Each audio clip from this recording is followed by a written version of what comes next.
one of the cool aspects about that is every conversation is almost like a first date. Yeah, And, we're getting to know you're getting to know one another, and you're Yeah. trying to impress one another. Yeah, and there is this perception. Well, it's just the North Country. It's just the North Country. It's not just the North Country. This place is as good as anywhere else, and no matter where you go, it's the people that make it. Like, yeah, you might have this amazing pizza shop or this one of a kind coffee shop in your town that I have to visit, but I really want to get to know the people. From NCPR, welcome to Northwards. People, ideas, and conversations from and about Northern New York, Vermont, and beyond. I'm Mitch Teich.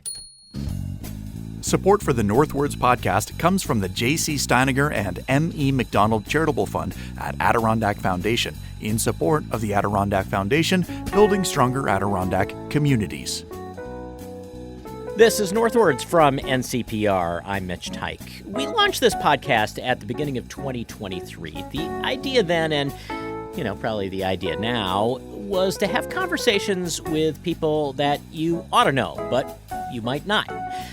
They're your neighbors, or they might be physically somewhere else, but they're writing things or playing songs or saying things or doing something else that reflects on this place called the North Country. And we have had some unique conversations that we're going to hear parts of today, but we're going to start with a unique conversation with a unique guy, the guy who mixes this show every week, and moreover, a guy from the North Country. Ethan Shanty, welcome to Northwards. Hello, Mitch. Thank you so much for having me. Oh, it is a pleasure. I have been on your podcast. You have so several times. High time that you appear on this podcast. Thank you. So is it fair to call this a Northwards clip show? I think it is absolutely fair to call this a Northwards clip Cool. show. I kind of feel like, and it also feels a little like a spin-off. So it's like that like episode of Happy Days that was also a clip show, but served to launch Mork and Mindy. Mork. Yeah. Yeah. Yeah, but we are not here to talk about Mork. Although maybe was Robin Williams ever in the North Country? I don't know. Dan Aykroyd was in the North Country, but they're decidedly different people. And Dan Aykroyd, lived and still does part of the time. In Ottawa, right? Kingston. Kingston. Okay, so close enough. As we'll hear in just a few minutes. Yeah. Wait, I wrote a joke. Can I say it? Yes. Of course. Hi, I'm Ethan Shanty. You might remember me from such clip shows as as Humphrey Bogart is flummoxed by a female acting partner, and the Flintstones sell cigarettes to children. I think that the dramatic pause really made that one. Thank you. Before we go down the rabbit hole of clip shows too far, let's talk about this show. Yeah. Which is a conversation show, and conversation seems like the easiest thing in the world. We all have them every day with the people around us. I poke my head in your office, and we talk about album covers and Simpsons episodes and whatever. clip shows and The Big Lebowski. Yes. But there is this conversation aside. There is a little something different about having a conversation that's on the record. Yeah. I feel like people often put up a guard, and they're concerned about how they're going to be perceived. And the most fun and natural conversations are when people don't care about how they're being perceived. It becomes, this is my natural self. As there are such amazing moments that come out of these conversations. And the most impressive ones are when they say something and you just sit there in silence, because then they realize, oh, there's something to this, and I'm going to give you a little bit more. And that's when you get these revelatory moments that they might not have ever even thought about before. Well, and speaking as an interviewer who has had conversations on the record for 30 years, and I'm sure you're finding this out in your first 30 years on the radio as well. It's difficult to leave things in silence. You just when somebody finishes saying something, even if you can see that their mind is still working, your natural response is to give them the next thing, to respond in kind. Right. You want to fill in the blank. Yeah, you want to be a good conversation partner. Yeah. Well, and NPR has the podcast Code Switch, and that's kind of what we're always doing. We're trying to establish these moments that we have in common with the person that we're talking to.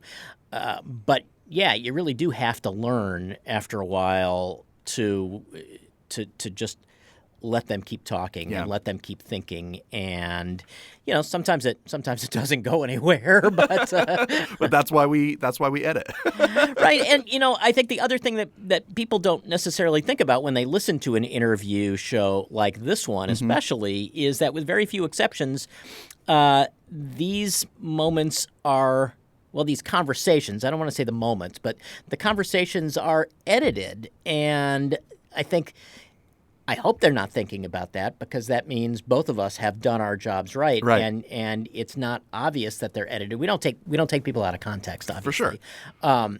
But what we do try to do, and correct me if I'm wrong, because you're the guy that edits most of these conversations, is we try to heighten reality a little bit. Yeah, you're trying to make, when people are having natural conversations like the ones that we're having now, they go off on tangents and they repeat themselves, and they go off in this direction for a few minutes, and then they come right on back. It's like they never missed a beat.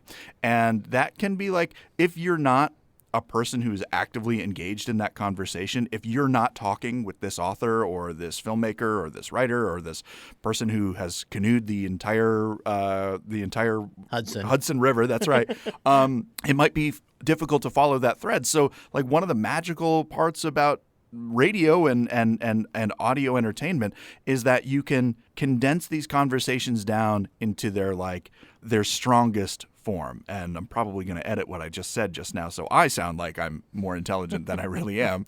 But yeah, that's one of the things that we do here, because when you're trying to entertain someone, and at its core, everything that we do here is to entertain. Obviously, we're informing people, but if they're not entertained, then they might not pay attention. So in order to make this conversation as appealing as possible, we've got to get rid of some stuff. And there's stuff that like ends up on the cutting room floor that I really don't want to lose, but sometimes you have to. You take a meat cleaver to Sure. To the things that really just are there for decoration. Right, and I feel like we're pulling the curtain back a little bit here, but I think it's important that we do that a little bit. As you said before, if we've done our job correctly, the person who's listening to this conversation or any of the dozens of other conversations that have been on Northwards can't hear the seams. They can't see that it's been edited. It sounds like a natural conversation. And I think it's important that we tell you that we're doing that sometimes, so you know about the work that goes into the show. The least entertaining shows are the ones that put the least amount of editing into them, because they're just like, oh, how hard can a podcast be? You just push record and you put some theme music on it and then it's done. And those podcasts are not successful. Whatever success means. But the ones that sound the best are the ones that have killed their darlings, that have decided, no, this is the best part of the conversation. This is what everyone needs to hear, not this little aside about the time that I was in Canada and I had the great poutine. Like, that's not part of the conversation unless it's about poutine. Unless it's about poutine, right? And then it can devolve into a conversation about whether the correct pronunciation is poutine or poutine or putzin. Right, I've heard as well. Should we cut that part? We should probably cut that part out. But I guess the thing that's also important to talk about is that we don't edit these things so far that the idea isn't to come up with a bunch of sound bites strung together. Right. The idea is still to make it a conversation and let people hear from these neighbors or other people that you ought to get to know in their own voice, the way they think, the way they talk, the ideas that they have, and that really does take a lot of work. I mean, we're not trying to distill this down to like 20 seconds. Right. But we're also, not trying to try our listeners' patience. I think you're just talking about the podcasts that don't succeed, and you do hear some of the, especially wannabe podcasts out there, and the conversations are an hour and 20 minutes long. Yeah, they're meandering, and they're kind of about nothing, and there's a lot to be said about a conversation that's about nothing but is still entertaining. I blame Seinfeld for that. For sure. But a lot of work goes into that, and you're not just pushing record on an interview and going in blind. You've done your research. You know a lot about these people going in. And part of the reason that you do these conversations is because you want to reveal like the secret lives of our neighbors and our friends here. And like everybody has a really interesting story about the thing that they're passionate about, their hobby. And sometimes you've got to like chip away at the marble to really get that perfect nugget of that story. And it takes work to make it presentable. Okay, before we get to a few of those revelatory moments, I want to mention that we are, in fact, we're a nonprofit outfit here. Yeah. We don't have a live read about razors or at-home veterinary care to support us. We're not about to break into a conversation you and I could have about how we shave our heads or how we keep our beards nice and trim. We would have this conversation even if we didn't have an underwriter at the beginning, I hope. We would. And the support of a public radio station. But we also have the support of the people who are tuning in. And we're not going to spend a ton of time on it because you download this podcast because you want to hear the conversations. And also you can hit fast forward if we go too long. Hit that little 30 with the arrow surrounding it. Yeah. We're all guilty of it. We do it. Yeah. But I do want to up the ante just a little bit here because your support makes this podcast, makes the podcast that Ethan Shanty hosts, The Howl, possible. Yeah. And we do have a special way of saying thanks to the people who are supporting us to the tune of $10 a month. Yeah, so not too long ago during our last fundraiser, this is our spring fundraiser. That's what we're talking about. It's one of the few times when we ask for your support. Usually, if we're doing this, it's because we're live over the radio, but we're asking for your support on this pre-recorded podcast of Northwards, of North Country Public Radio, all of our many endeavors, including the Howl podcast, and everything that we do live on the radio. And last fundraiser, we introduced the Northwards ball cap, the trucker ball cap, so it's mesh in the back and it snaps back, and it looks really sharp and it fits really well no matter what size head you have. And you can get that by supporting North Country Public Radio at ncpr.org/give. You can get the Northwards Snapback Trucker Cap. And, we're in the rainy season if you're listening in April when this goes live. And you can get the umbrella. There's a whole lot of other stuff that you can get. But really, the thing that you get out of supporting this station is the knowledge that you're making conversations like this one and more interesting conversations that Mitch has. You're supporting that. You're making all of that possible. And when we go out in your community and we host live story slams, that's made possible because of your support as well. Almost everything that we do here is possible because people go online and they make a contribution, or they call us, or they send us a check, whether that's $10. And, a lot of times, like, I know I've had this thought before, like, what difference does $10 make? And it makes, seriously, all the difference, because if you give $10 and your neighbor gives $10 and your street gives $10, that goes a long way towards signing someone's paycheck and making sure that we can continue to come in here and bring in interesting guests and have those revelatory moments. So the way you do that is you go online. It's ncpr.org/give. Support public radio. Support everything that we do here on the Northwards podcast. And now on with the clips. All right, so we start with a couple of revelations, seeing people in a new way or hearing their music differently. Visit with Zvi Safran in his office at SUNY Canton, and you might think you're talking with a longtime university president and chemistry professor, and you are, but there's something else that has been part of his life for far longer than his work in academia. I've got 75,000 comic books, and so 75,000. Yes. And so I've got to have an app to tell me, do I have this issue? I actually buy very little older comics because I've got pretty much everything that I want, and the stuff that I don't have that I would want costs more than I'm willing to pay for it. And so the most I've ever paid for a single comic book is somewhere between $20 and $25. And That's pretty reasonable. yeah, and this isn't to say that if I'm going somewhere and I see a Superman #1, right, and they want $50 for it, believe me, I'll spend the 50 quickly. Okay, and but I don't know what I'd do at that point. I mean, I've already read it as a reprint. It's too valuable to just have around the house where somebody might spill some coffee on it, and I'd have to encase it in plastic, right, and get it graded so that nobody could actually ever look at it again, okay, and then resell it. And so where's the fun point in, is, right, where's the fun in that? Yeah, well, what would you want except with it? to make the money. Right. Right? And so that's not the way I collect. And so I've got 75,000 comic books, and not a single one of them is encased. I can't let the opportunity pass without asking you about the Archie comic that is on your wall that you are in. Yeah, that's just one of those strange things in life. And so, I collect comics. I've usually got a box of them next to the bed. So when I wake up, as I'm trying to get less groggy, I'll usually pull out a comic book and read it, and then, and go and take care of business for the day. And so one day I picked up an Archie comic, which I've always liked since I was a kid. And Archie, as is his wont, blew up the chemistry lab. Now, I'm a chemist by background. And so I turned to my wife and I said, I wish they wouldn't do this. In the comic book, it makes people afraid of chemistry. It makes them think it's unsafe.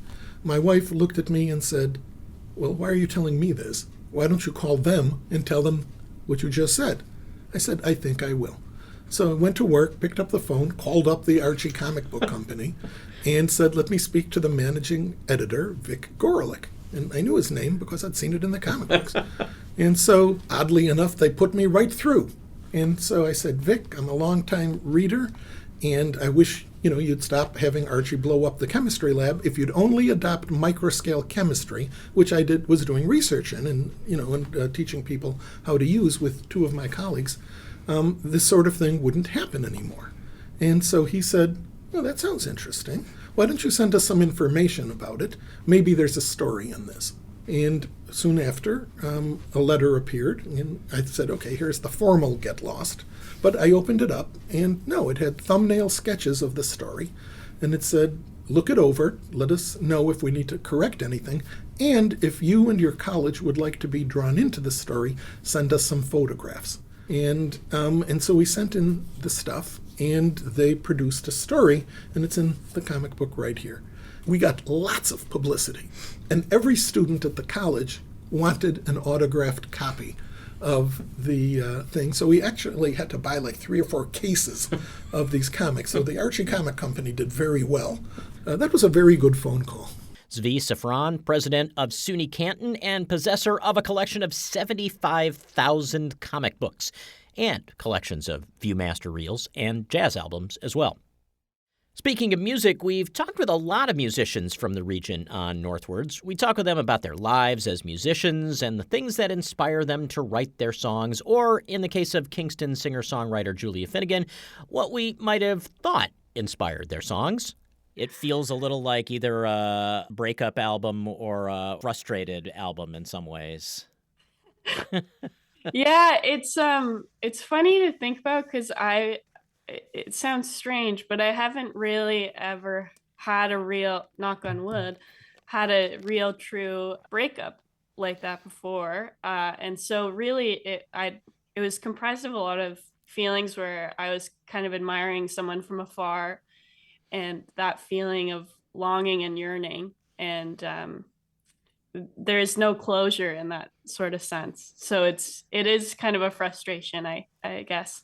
There's that line, I think, in is it in For Me Yet, that you write songs about other people and no one's written a song for you yet. I've thought about the circumstance and inspiration's impetus' pain.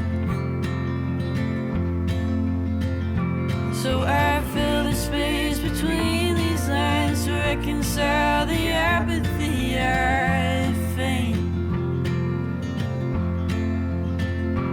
Am I tangled up in blue or just remembering the day that we first met? I write songs about you, no one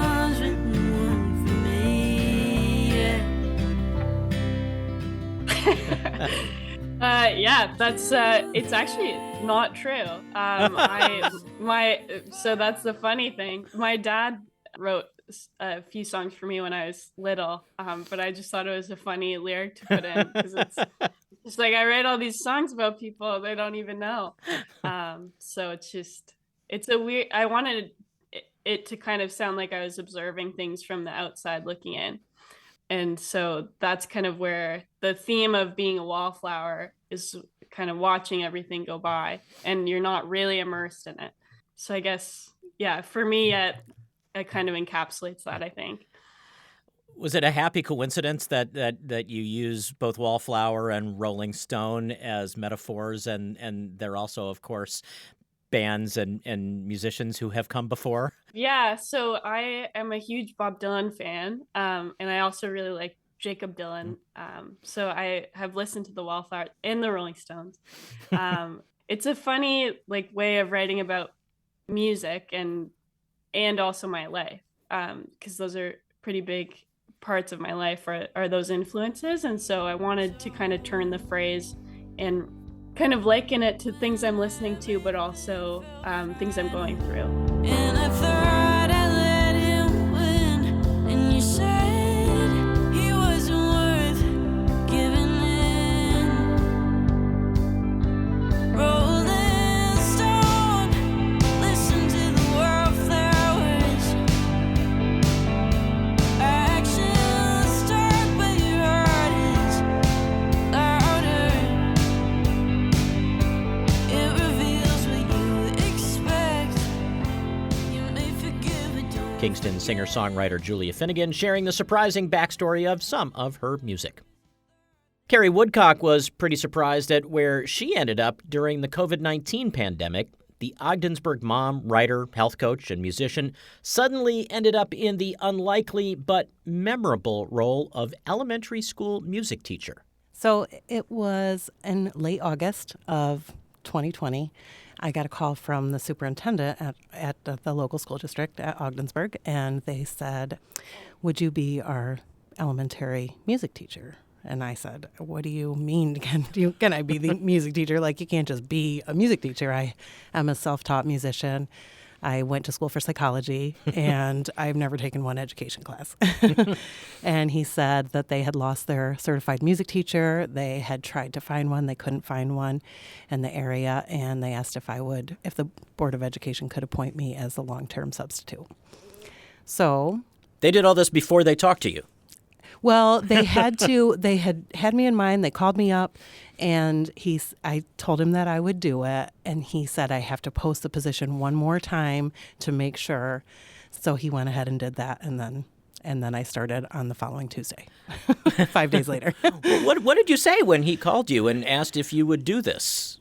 First of all, I was just surprised. I was like, you can't just be a teacher. I have no idea anything about what a curriculum is it was pre-K through 6th grade, and I also did all the BOCES classes. So I had no idea what they were even learning at that point. And I knew that you couldn't sing, you couldn't play instruments.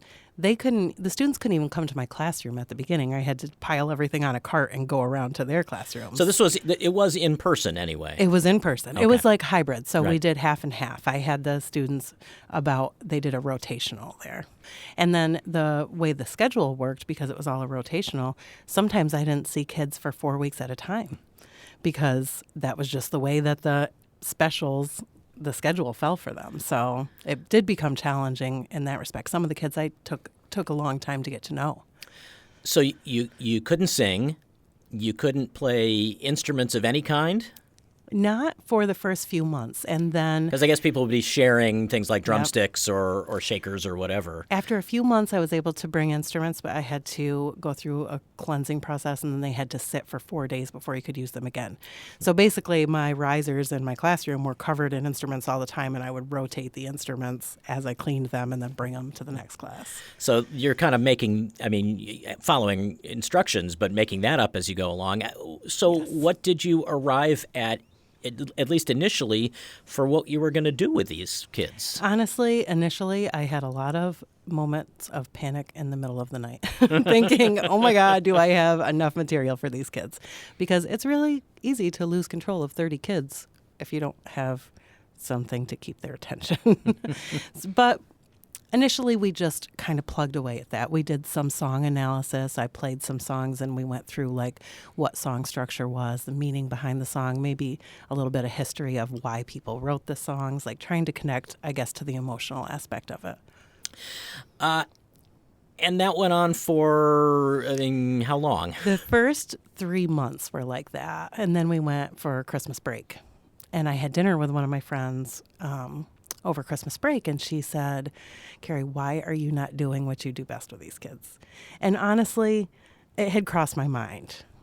I thought about writing a song with them, but it was a big task to take on. I knew it would be the whole school. I knew that maybe they wouldn't even participate. Maybe they would think it was, it's music class and they're elementary kids, and maybe they wouldn't think anything of it. And also, every time I wrote a song, I never really knew where it came from. I kind of always had this feeling like it came through me rather than from me. Like it was, and sometimes a song doesn't come out. Like you can't force the muse to cooperate. Exactly. Sometimes it just doesn't happen. Sometimes there's a lot of blank pages. So I just never know with that. And usually when I'm done, I'm like, I don't know where that came from or how it happened or how I ever pulled it together. But you decided to give it a shot. I did. I decided that she gave me the little push I needed, and I decided to dive in when we got back from break. So when we got back, we started initially like the next month, every single one of my classes we brainstormed, and I started asking them about what they were going through. And I started, their initial first response was funny. They said, well, we can't write a song. I was like, well, why can't we write a song? I was like, we can write a song. And they were like, well, we can't put a song out because of copyright issues. And I said, yeah, but copyright protects the artist. And I know you watch a lot of videos on YouTube and everything else, but this time you're the artist. So we're going to learn about the kids are worried about copyright. I know. They're worried about copyright infringement because they didn't think they could do it. I was like, well, you can when you're the artist. So anyway, they really started to open up. It was surprising how quick they did. And they started talking about all the different things that they were experiencing and how much they missed. Birthday parties was a big one. How much they missed sports. And they also started sharing some other things about how grateful they were for their families. And, there were some kids that their parents were essential workers, healthcare workers, and they had a hard time because their mom was gone all the time.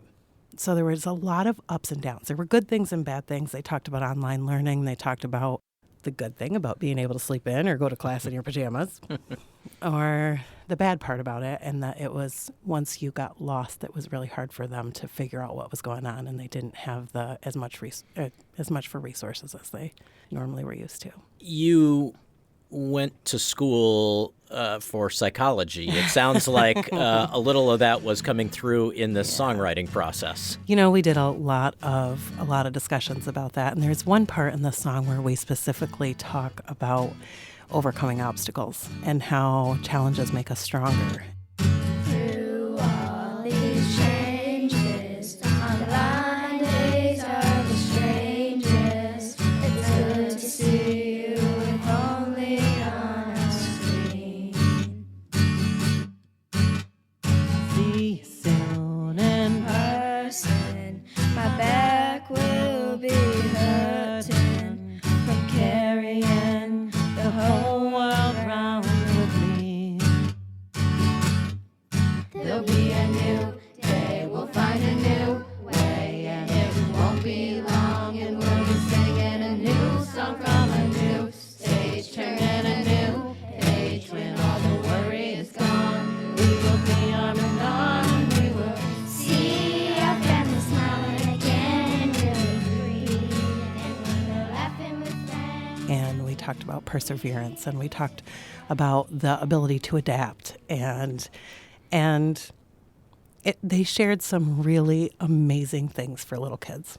Carrie Woodcock sharing the story of how she ended up as an elementary school music teacher during the COVID days. It is a Northwards Clip Show today, and we have time for one more unlikely career transition as we find out how Jim Bourrie, the mild-mannered guy I met up with at the Tim Hortons in Malone, became the poet laureate of Dickinson Center, New York. I've always written poetry. I started, when I was in high school. But I never tried to get anything published. And then life kind of got in the way. Had to earn a living. And even though I kept writing, I never really tried to get out there. And I really didn't get too deeply into poetry until I retired. I was fortunate I could retire when I was 60 years old. And that's when I started to study, and I found a mentor. I found, she guided me through what to read, kind of gave me a off-the-books MFA, if you will.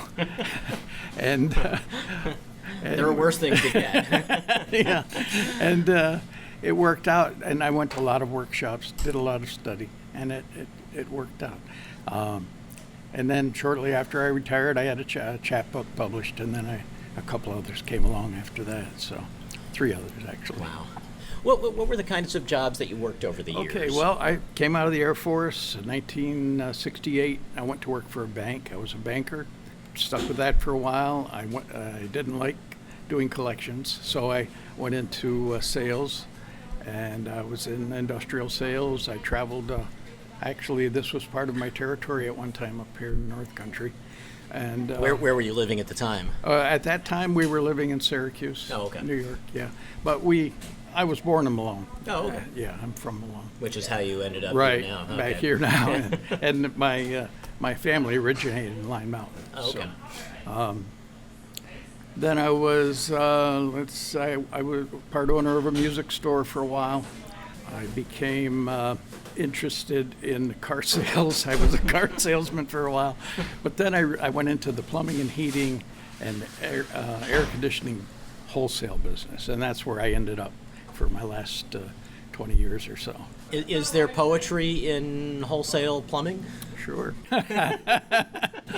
Is any of it in any of these chapbooks? Yes, actually, yes. There's I have 2 poems about pipe that I can think of off the top of my head. And yeah, there all these things enter into a poet's life. Everything that an honest poet will write about what he knows, of course, and that's what we're doing every day. You've been listening to some of the best moments from Northwards Conversations over the past 18 months or so. I'm Mitch Tyke with producer Ethan Shanty in the studio as well. Ethan, you are also the host of another podcast NCPR distributes and produces, The Howl, which celebrates the art of live storytelling. Yep. And Ethan, our 2 podcasts share something in common besides the fact that you are involved with both of them, and so am I to some degree. And that we look similar and Right. have similar interests.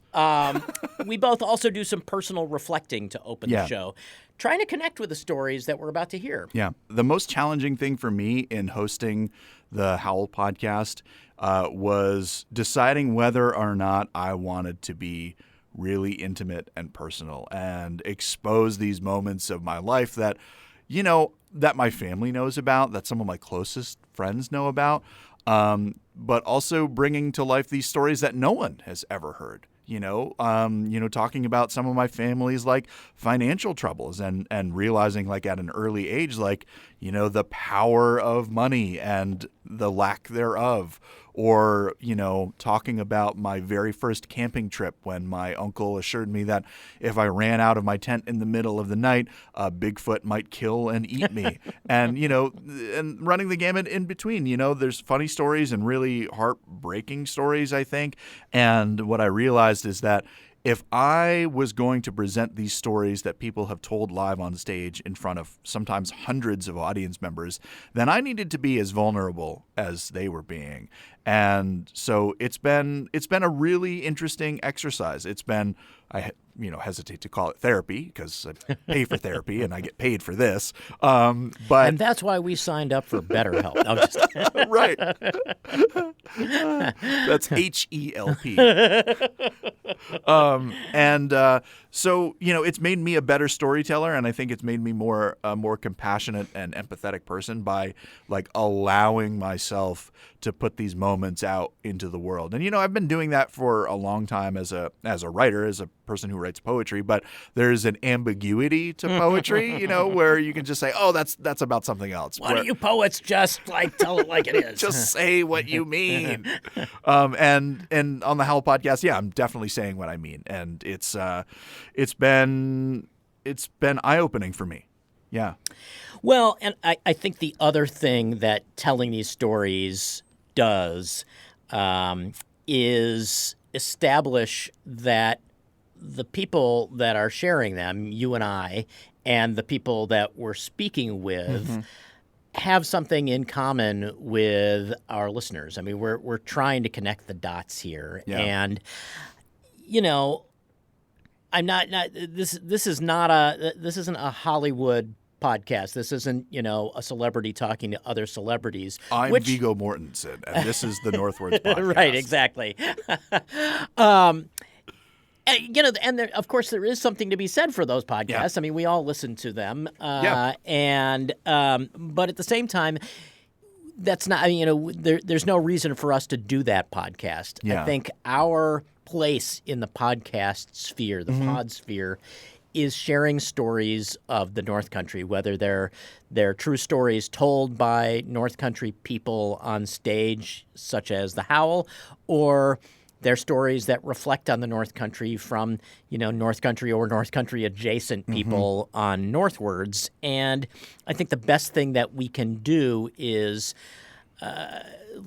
open that window on the, maybe it's a mirror, hold up the mirror to the North Country and expose people to some stories that maybe they haven't heard before, but they ought to, because they're about this place that we all share. I think the other thing that maybe people don't know or appreciate when they listen to an interview like this, again, in contrast to a lot of those podcasts hosted by celebrities where they talk to other celebrities and have no trouble getting those guests because they hang out with them, they go to Spago with them or whatever, is that with relatively few exceptions, there is no pre-existing chemistry between the host and the guest. Like, I've been in touch with the guest probably. Yeah, but you're not friends. Like, you don't hang exactly. out. Yeah. One of the cool aspects about that is every conversation is almost like a first date. Yeah, and, we're getting you're getting to know one another, and you're trying to impress one another. Yeah. And,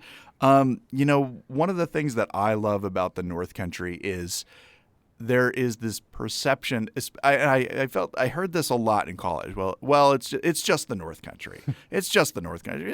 It's not just the North Country. This place is as good as anywhere else. And no matter where you go, it's the people that make it. Like, yeah, you might have this amazing pizza shop or this one of a kind coffee shop in your town that I have to visit, but I really want to get to know the people. And you have had so many cool conversations with people that I had never heard of. And I've lived here my whole life. And the fact that every single week you're bringing me a name and we're talking about what kind of questions that you should ask and where the conversation might go and how we might edit it when it's all done and what kind of music we might put in there. I've never heard of any of these people, and their stories are fascinating. And I've lived here my whole life. You are constantly surrounded by people, by strangers who have these amazing stories that you're never going to get to hear. But when you tune into a show like this, you get to find out just how rich our region is. And the other thing about it is treating these people with the respect that they deserve, not just because they have interesting stories to tell, but because they're willing to sit down behind the microphone and share those stories. And to be intimate and personal. Yeah. And it's asking a lot of somebody to be willing to open up to, not just a stranger, but a stranger who, hosts a podcast and a radio show. For sure. Part of it is doing the research so that I'm prepared when they're here and you and I have brainstormed what we ought to be talking about with them. But the other thing is just making them feel at ease that, this obviously there's a place for, hard-hitting revelatory journalism. And, this is revelatory without necessarily being, breaking news. Right. The idea is to get to know stories that you ought to know, and people you ought to know. that involves thinking about the conversation before you have it. And this is where we remind you that we're a nonprofit organization, North Country Public Radio, that puts together Northwards. We put together The Howl.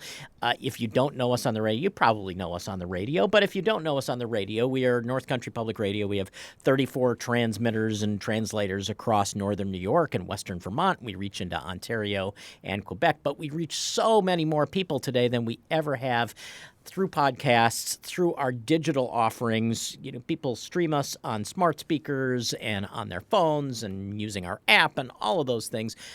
And amazingly, that takes money to do. And as we mentioned earlier in the show, we don't have those live reads. We're not going to try to sell you something here, except we're trying to sell you on NCPR because as we record this is our spring fundraiser, and you can do your part even though you're downloading this podcast as a free podcast. You head to ncpr.org/give to support this show. Not only are you supporting Northwards and the interesting conversations that you hear with friends and neighbors and strangers, but you also support our ability to be out in your community with live events like the Howl Story Slam and the other shows that we put together here. Not just the Howl podcast, but also Story of the Day and Northern Light, our two news podcasts, which keep you up to date on the latest happenings in the North Country, the news that you need to know to get you through your day. It supports everything that happens on our website, including Artwork of the Week, Photo of the Day, our NCPR _ project, which we get our theme music from, the Wickmore Jazz Trio. The underscore project is our way of celebrating the musicians from across our region. All of which is to say, this is not possible without your support. So we're asking you, if you've been listening to this show, because you've been listening to this show, you are a follower and you've never given before, now is the time to do it. Show your support of the Northwards podcast and really, really fascinating conversations with wonderful people in the North Country at ncpr.org/give. And that's my spiel. That wraps up our Clip Show fundraising extravaganza here on Northwards. I'm Mitch Tyke. We'll be back with a new interview on Northwards next week.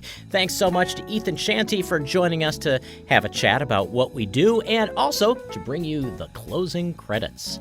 Northwards is an NCPR podcast production. The show is written, edited, and produced by Mitch Tyke with digital production supervision by me, Ethan Shanty. Caitlin Kelly handles our social media, Bill Hanel is our digital director, and Doyle Dean is our production manager. Music is by the Wickmore Jazz Trio of Plattsburgh. To support this show and find more podcasts, visit ncpr.org. This is NCPR, North Country Public Radio.